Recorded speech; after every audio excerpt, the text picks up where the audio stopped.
He faked a coma to uncover the truth, but what the nurse said changed everything. Inside the luxury room of a private clinic, it was quiet. The only sound was the steady beeping from the machines. Ethan Blake, a 42-year-old tech billionaire and one of the few black CEOs among the world's richest companies, had been lying still for 18 days. People believed a strange accident involving his private jet had nearly killed him. The only visible sign was a red scar on the left side of his forehead. But what no one knew, not even his own doctors, was that Ethan had actually woken up just 3 days after the crash. He had made a choice to stay silent, keeping his eyes shut and controlling his breathing. He had a reason. He needed to find out who had tried to kill him by sabotaging his plane. From behind the glass door, he heard his wife Tanya talking to someone. "We need to change our approach, Adrian," she said. Her voice came through clearly in the quiet room. Adrian Athen's half-brother, and the vice president of his company, replied calmly. "Just a little more time. 1 more week and the board will vote to remove Ethan with the medical clause. Remember, Dr. Mercer has the reports ready." Ethan's heartbeat quickened. His gut feeling had been right. The crash wasn't just an accident. It was the start of a bigger plan to take over everything he built. Then Tanya asked, "What about Rachel Kim, his lawyer?" "She keeps asking for the original medical records," Adrian said coldly. "But don't worry. I've arranged for her to face an ethics hearing. Some evidence was found in her office." Hearing this made Ethan furious.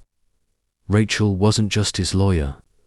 She had mentored him during law school and stood by him through every part of building his company. The room's door slid open gently. The steps that followed were soft and calm, different from the others. "Good evening, Mr. Blake," said a calm, clear voice. "I'm Leah, your new night nurse." Ethan noticed the faint scent of lavender as she moved around, checking the machines. "Your vitals look steady," she said, scribbling something on her clipboard. There was a pause. Then he felt someone sit beside him. "I don't know if you can hear me," Leah said quietly. Her tone changed to something more personal. "But I need to tell you something.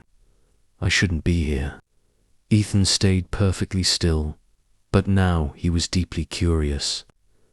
"I was hired 3 days ago to replace your old nurse. They said she quit suddenly, but I don't buy that. Last night, I went through your medical records. Something doesn't add up. The amount of sedation you're getting is way too high, and the test results on your reflexes, they don't make sense." She leaned in closer, her voice now just a whisper. "I'm not just a nurse. I specialize in forensic neurology, and I can tell you someone is keeping you in this state on purpose." Ethan's heart skipped a beat. It was small enough not to trigger the monitors, but real all the same. "I don't know who's behind it or why," Leah went on, "but I promise you this I'm going to find out, and I'm going to help you wake up, even if it means losing my job, or worse." She got up and adjusted the four-bag. "I'm slowly lowering your sedatives. No one will notice.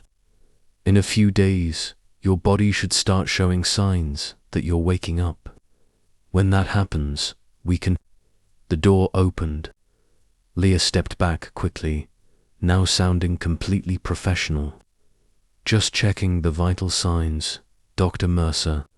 "Thanks, nurse," a male voice answered. "I'll take it from here." When the door shut, Ethan felt both worried and hopeful.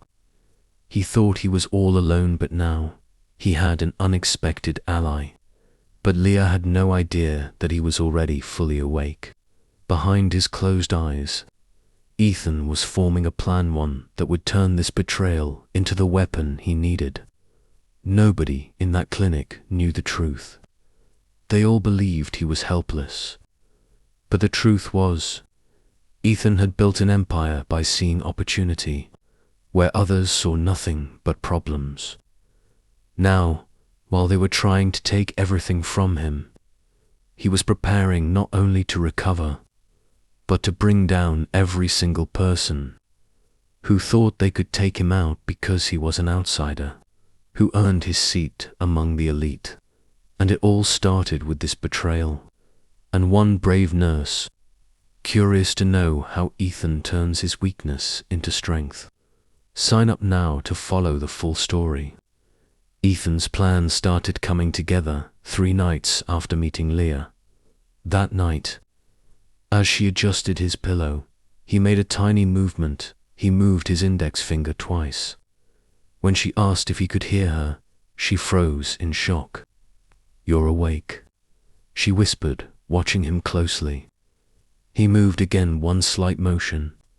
She quickly went from surprised to focused. "We need a way to talk," she said.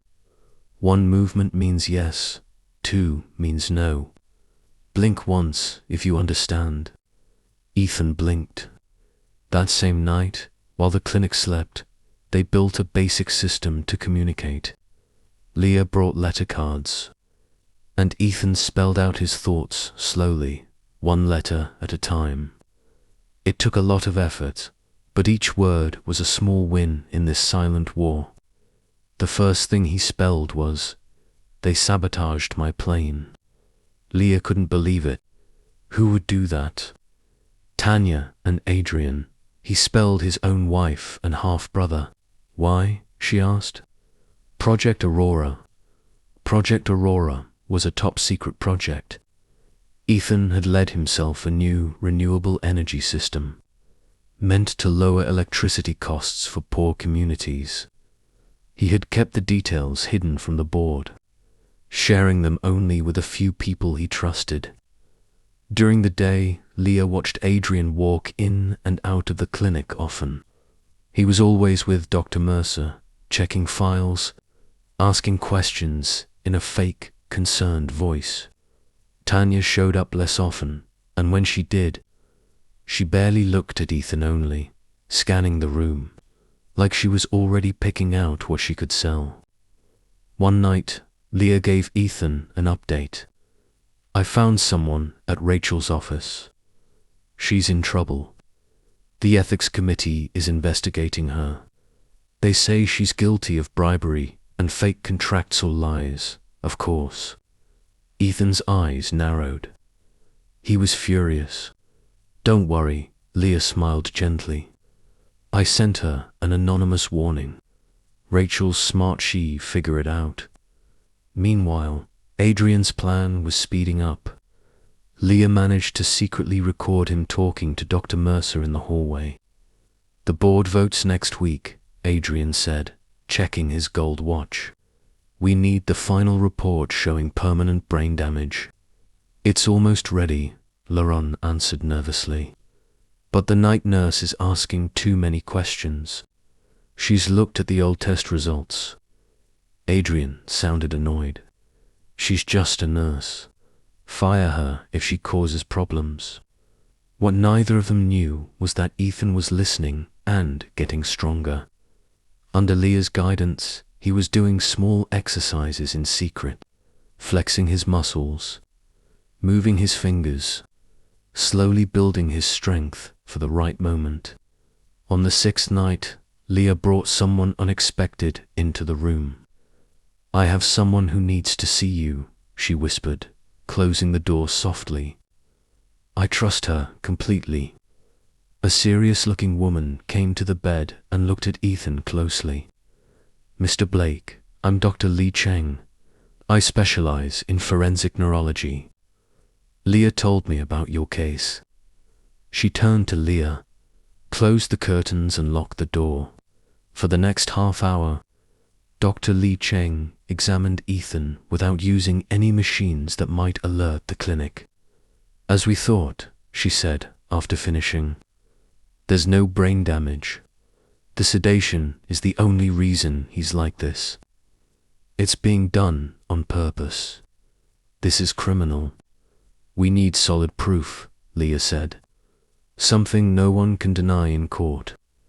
I have an idea, Dr. Li Cheng replied, opening her briefcase. But it's risky, and we'll need Mr. Blake to fully cooperate. The next morning, Adrian walked confidently into the Blake Innovations boardroom. The board was already there, 12 sharply dressed men and women, ready to vote on giving him control. He passed out papers and smiled. As you'll see, the latest report says my brother has permanent brain damage. Dr. Mercer recommends that we take action to protect the company. Simone Harris, the only black person on the board and a close friend of Ethan, looked at the documents carefully. This feels too perfect, Adrian, she said. Ethan was fine before the crash.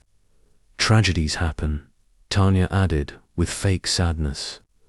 Believe me, no one's more heartbroken than I am. Simone noticed that Tanya wasn't wearing her wedding ring even though her husband had been fighting for his life just weeks ago. We all admire what Ethan built, Adrian continued, his voice sweet but clearly hiding his real intentions. But we have to face facts. The stock has dropped 12% since the crash. Investors are nervous.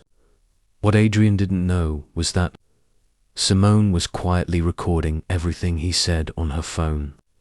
A plan was already in motion. It wasn't Adrian's empire. It was Ethan's. And while the conspirators thought they were just one step from taking everything, they had no idea that Ethan Blake was already preparing for the most powerful return of his life.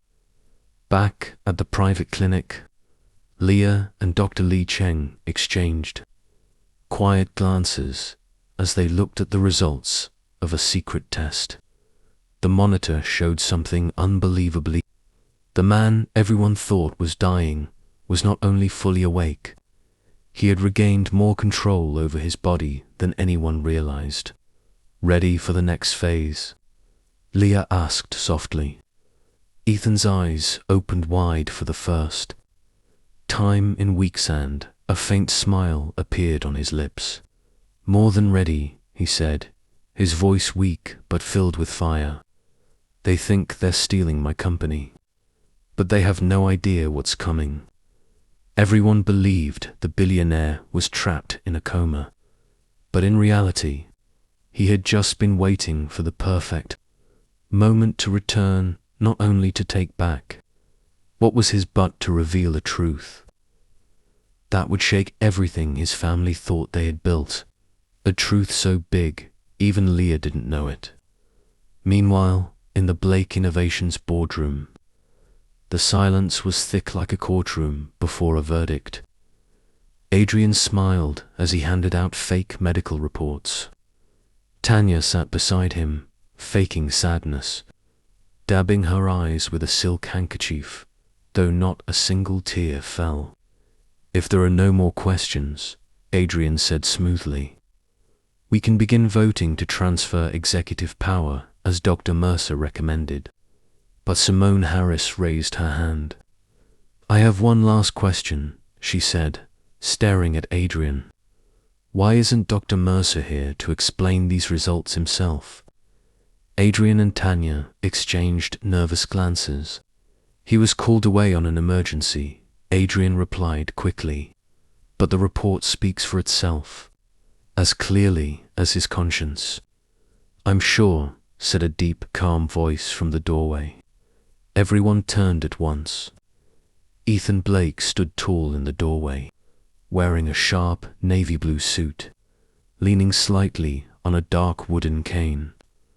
His face was calm, his presence commanding. Leah and Dr. Li Cheng stood behind him, watching the room's stunned reaction. Right behind them, Ethan's lawyer, Rachel Kim, entered, holding a black briefcase. Tanya knocked her water glass over in shock. Adrian's face turned pale. That's impossible, Adrian muttered, slowly standing. You're supposed to be in a coma. Dr. Mercer, he confirmed. Dr. Mercer, Ethan cut in, walking into the room, is currently being questioned by the police. He's under investigation for faking medical records and trying to kill me through forced sedation. Dr. Li Cheng stepped forward and placed a stack of test results on the table. I am an independent forensic neurologist, she said clearly. These results show Mr. Blake was kept sedated on purpose, without any medical reason. His natural recovery was blocked intentionally. This is nonsense, Tanya shouted, finally losing control. My husband had a terrible accident. A very convenient accident, Ethan replied coldly. A perfectly maintained jet suddenly suffers a system failure, just as you and Adrian push for changes to the company's leadership. Rachel opened her briefcase and handed out more documents. These are messages between Tanya Reynolds and Adrian Hayes, she said, sent just days before the crash. You'll see phrases like permanent solution to the Aurora problem.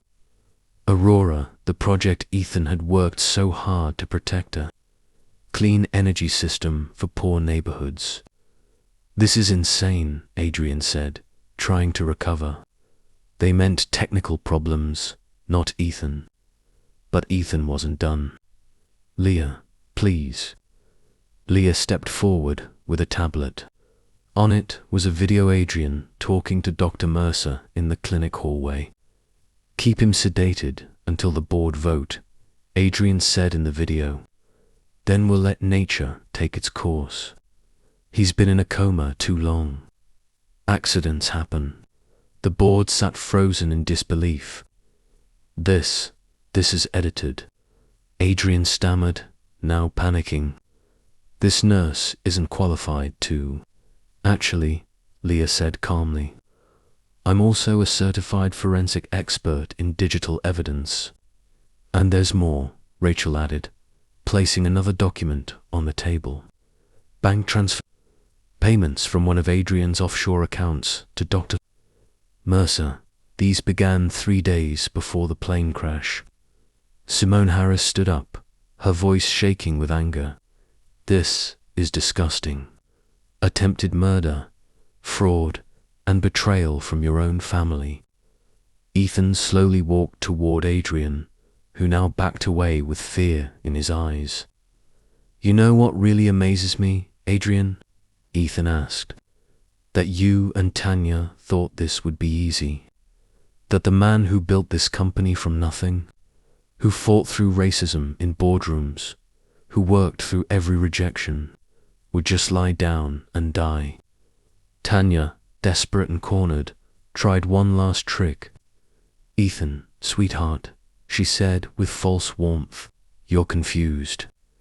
You're still under the influence of the medication. We were just trying to protect you. Ethan's voice turned cold as steel. Spare me. Where's your wedding ring? In your purse, or have you already sold it? Ethan asked coldly. Just a week after my crash, you were already planning how to redecorate my home. 2 security guards quietly stepped into the room. One of them, the head of security, addressed Ethan respectfully. Mr. Blake, the police are waiting in the lobby. Should we escort Mr. Hayes and Mrs. Blake? Adrian's panic boiled over. You don't understand, he shouted. The Aurora project will destroy our biggest contracts. The investors will leave. He's throwing away decades of work for a charity project. It's not charity, Ethan answered calmly as the guards approached. It's the future. And about the investors, they already approved it. The vote happened last night while you were busy planning my death. The room slowly emptied. The board members left in stunned silence. Ethan finally walked to the seat Adrian had occupied just minutes ago and sat down. His strength held steady, but for a brief moment, a flicker of exhaustion crossed his face. "I thought we were losing you," Simone whispered, placing a gentle hand on his shoulder. "I would have been," Ethan replied, turning to Leah, "if it wasn't for someone brave enough to stand against injustice, even when silence would have been safer. But none of them no one in that room could." Via guessed that the betrayal Ethan survived was only the beginning. Behind the relief and quiet celebration, a darker truth lurked, one that connected the attack on his life to forces far greater than just. Adrian and Tanya, powerful people, had taken interest in silencing Project Aurora. That day's justice was only the first piece in a much larger puzzle. As Ethan glanced toward Leah, who stood speaking quietly with Rachel, one question weighed on his mind. How far would the loyalty of this woman, who risked everything for a stranger, in a Coma really go? He was about to find out, and the answer would change everything he believed about trust, power, and what it truly meant to be family. 6 months passed. Blake Innovations was no longer the same company. It hadn't just changed its look, the gleaming Aurora solar panels now powered its roof. It had transformed in purpose. Ethan stood by the window of his redesigned office, the city's skyline stretching out beneath him. That morning's newspaper lay on his desk. Adrian Hayes, sentenced to 15 years for attempted murder and corporate fraud. Tanya had received 8 years after a plea deal. Dr. Mercer had lost his license and faced trial next. "You need to see this," Leah said as she walked in, holding a tablet. The video showed children at a public school in one of the city's poorest neighborhoods. They were smiling under bright, clean lights powered entirely by the Aurora system. "The pilot is a success," Leah reported. "Energy bills cut by 78%. Ethan smiled. "And the investors? Still nervous about our social pivot?" Leah shook her head with a grin. "The stock's up 42% since the national rollout was announced. Looks like doing the right thing pays off," he said. Just then, Simone entered, followed by Rachel Kimnall Blake, Innovations' chief legal officer. Simone laid a stack of final documents on the table. "The foundation is officially registered," she said. "The Blake Grant Foundation for Ethics in Healthcare." Leah's eyes widened slightly at hearing her last name tied to Ethan's. "You saved my life," he said simply. "Your name deserves to be on it." "I still can't believe you actually did this," she replied softly, shaking her head. "You're giving 30% of Aurora's profits to hospital reform. Each hospital that joins has to install safety systems," Rachel added. "Secure cameras in critical care, strict medication protocols, external watchdogs. No more patients disappearing behind silence and false reports." Simone interrupted, holding up her phone. "You won't believe who called me today. Adrian, from prison." Ethan raised an eyebrow. "And what did our friend want?" "He says he has more names. Executives who helped sabotage Aurora. He claims some major players in the traditional energy sector were involved." Ethan didn't even flinch. "I always suspected Adrian wasn't smart enough to pull this off alone." "Do you want me to set up a meeting?" Rachel asked. Ethan turned back to the window. "No, let him stay where he is. The truth has a habit of finding its own way out." That afternoon, Ethan and Leah walked through the new Aurora Research Center. Young scientists worked at every station. Men and women from backgrounds that never had a chance in the old corporate world. You know what really amazes me, Leah said, watching a team fine-tune a solar energy prototype. It's not just the technology, it's the culture. Half these people would never have been hired by a company like this a year ago. Ethan nodded thoughtfully.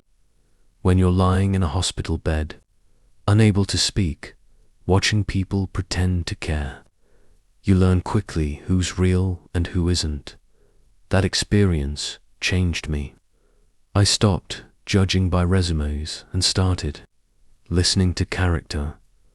Leah looked at him curiously. You could have just taken your company back and walked away. Why change everything? Ethan looked at her and gave a small smile. Because I almost died. And I realized something. Legacy isn't just what you leave behind. It's what you fight for while you're still here. He paused, staring at her with a quiet intensity. Because I realized something in that hospital room, he said. Power without purpose is hollow.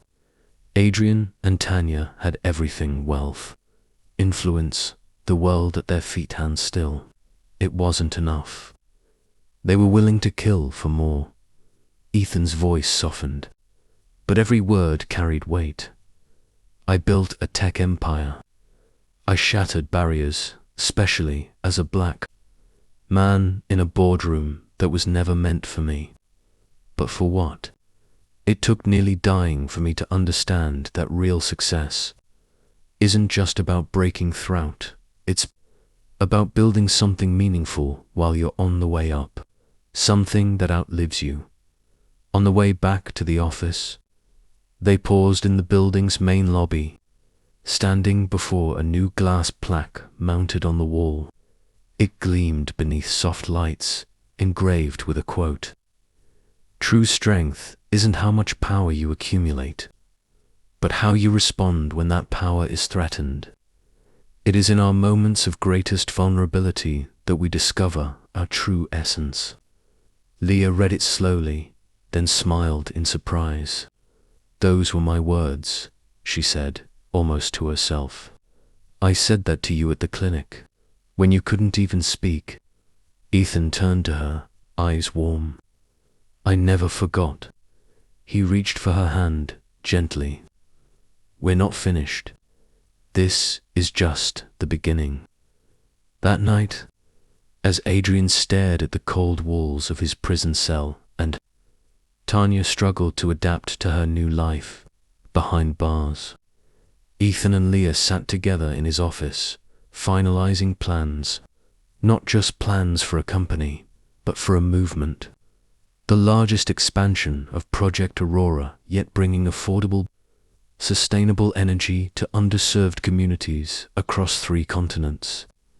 The conspiracy that was meant to bury Ethan had done the opposite. It became the spark for a transformation no one could have predicted. His brush with death hadn't weakened him, had refined him, cleansed the noise, made his purpose clear. Sometimes it takes losing everything to realize what truly matters. And as their vision unfolded, a deeper truth became impossible to ignore. Our greatest strength is not the power we hold, but how we choose to use it. That through betrayal, we find clarity. That in injustice, we discover integrity. And that even the darkest moments, if we face them with courage, can become the starting point of something powerful. If this story of betrayal, resilience, and redemption moved you even just for a moment, subscribe to our channel for more stories.